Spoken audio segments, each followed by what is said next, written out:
ये जो प्रिया प्रीतम के सिवा और किसी को अपना मान रहे हो, चाहे अंतःकरण धर्म को या शरीर धर्म को या शरीर के बाहरी संबंधियों को, कुछ नहीं, समय नहीं है। आप समझ नहीं पा रहे। जरा सा ऐसे पृथ्वी कांपती है, नगर का नगर मिट्टी में मिल जाते हैं, हजारों लोग मृत्यु के गाल में चले जाते हैं। जरा सा जल उत्ताल तरंगे लेकर के बढ़ा कि नगर के नगर को डुबोकर नष्ट कर देता है।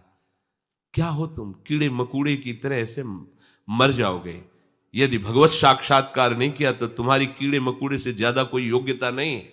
भले तुम अपने को समझते हो बहुत बलवान, बहुत बुद्धिमान, कुछ नहीं। एक सेकंड में सब धूल धूसरित।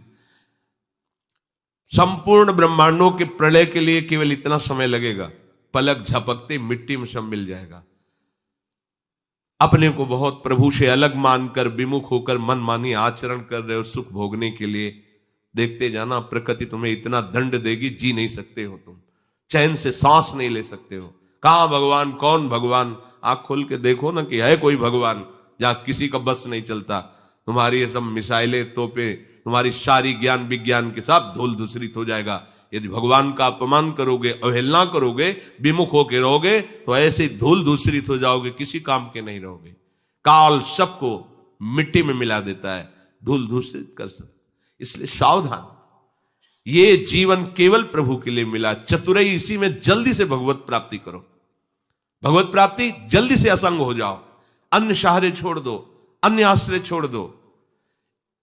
जीव के कर्म का भोग उसकी बुद्धि ही दिलाती है। ध्यान से सुना, कोई और हमें दंड नहीं देता, हमारी बुद्धि हमको दंड देती है। भगवान हेतु की कृपा करके मार्ग देते, चलिए ये मेरा मार्ग है, मुक्त हो जा।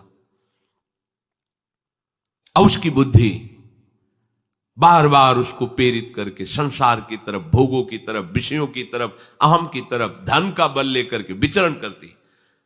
नहीं सत्संग चाहिए, नहीं नाम जप करना, नहीं सेवा करनी, बस कैसे सुख पूर्वक जीवन व्यतीत हो। क्या सुख? खा लिया, पी लिया, सो लिया, भोग लिया, इसे सुख। ये सब पांच भौतिक शरीर की चेष्टाएं हैं।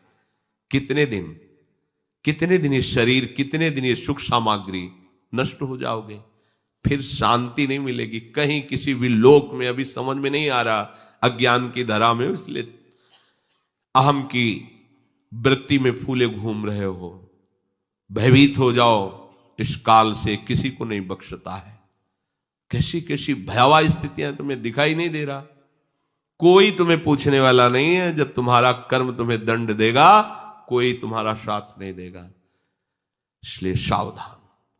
अनन्य निष्ठा भगवत प्राप्ति का पताका है। अगर अनन्य निष्ठा आ गई तो तुम कैसे हो इस पर तुम बिल्कुल चिंतन मत करो। किनके हो इस पर चिंतन करो, तुम्हें निश्चित भगवत प्राप्ति हो जाएगी।